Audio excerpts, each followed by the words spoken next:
ذرا تصور کریں ایک دن جب زمین اپنی پوری شدت سے لرز اٹھے گی، پہاڑ ریزہ ریزہ ہو کر فضا میں بکھر جائیں گے اور ہر طرف ایک عجیب سا سناٹا چھا جائے گا۔ سورج کی روشنی مدھم پڑ جائے گی، چاند اپنی چمک کھو دے گا اور ستارے ٹوٹ کر بکھر جائیں گے۔ یہ دن وہ ہوگا جب نہ مال کام آئے گا، نہ عزت اور نہ ہی طاقت۔ یہی دن قیامت کا دن ہوگا جس کے بارے میں سورہ واقعہ میں ہمیں خبردار کیا جاتا ہے۔ یہ کوئی عام صورت نہیں، یہ ایک ایسی تحریر ہے جو انسان کو جھنجھوڑ کر رکھ دیتی ہے۔ یہ صورت آپ کو بتاتی ہے کہ قیامت نہ صرف ایک تصور ہے بلکہ ایک ناقابل تردید حقیقت ہے جو اچانک بغیر کسی وارننگ کے ہم سب پر نازل ہوگی۔ اور اس دن انسانوں کو 3 گروہوں میں بانٹ دیا جائے گا۔ پہلا گروہ ہوگا سابقین کا، وہ خوش نصیب لوگ جو نیکیوں میں آگے بڑھ گئے، ان کے چہروں پر نور ہوگا اور وہ جنت کے سب سے اعلیٰ درجات میں اللہ کے قریب ہوں گے۔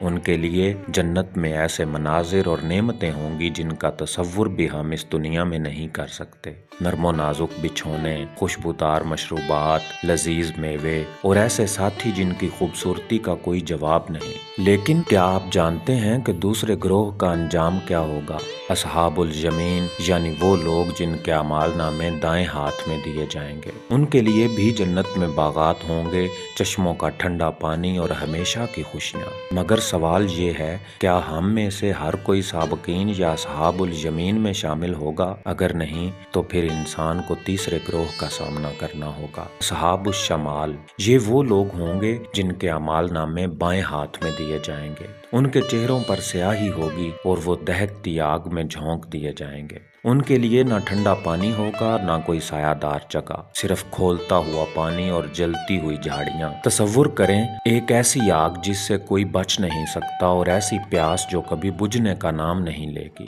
استغفر اللہ۔ یہ صرف انجام کی کہانی نہیں، سورہ واقعہ ہمیں دعوت دیتی ہے کہ ہم اللہ کی قدرت پر غور کریں۔ ذرا سوچیں، کیا کبھی آپ نے غور کیا کہ وہ پانی جو روز پیتے ہیں وہ کہاں سے آتا ہے؟ کیا آپ نے اسے خود پیدا کیا ہے یا وہ اللہ کی طرف سے ایک عطیہ ہے؟ آپ جو کھیتوں میں بیج بوتے ہیں، کیا آپ ہی انہیں اگاتے ہیں یا زمین کی کوکھ میں چھپی ہوئی اللہ کی طاقت انہیں جنم دیتی ہے؟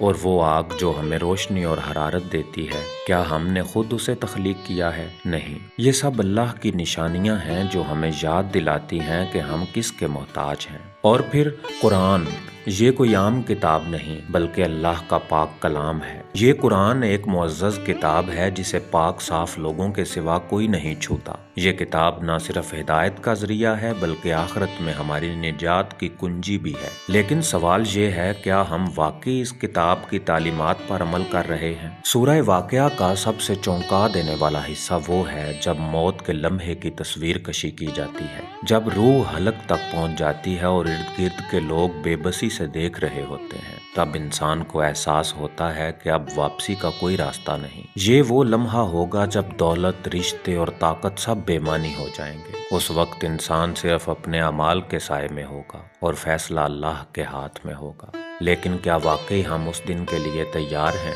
نبی اکرم صلی اللہ علیہ وآلہ وسلم نے ارشاد فرمایا، جو شخص سورہ واقعہ ہر رات پڑھتا ہے اسے کبھی فقر و فاقہ نہیں ہوگا۔ سوچیں، ایک سورت جو نہ صرف آخرت کی یاد دہانی ہے بلکہ دنیا میں رزق کی برکت کا ذریعہ بھی ہے۔ سورہ واقعہ ہمیں جھنجھوڑتی ہے، خبردار کرتی ہے اور دعوت دیتی ہے کہ ہم اپنی زندگی پر غور کریں۔ کیا ہم ان خوش نصیبوں میں شامل ہوں گے جنہیں جنت کی خوشبو نصیب ہوگی، یا ان بد نصیبوں میں جنہیں دوزخ کی آگ کا سامنا کرنا پڑے گا؟ یہ سورت صرف الفاظ کا مجموعہ نہیں، یہ ہماری آنکھیں کھولنے کے لیے ایک پیغام ہے۔ قیامت آ رہی ہے، کیا ہم تیار ہیں؟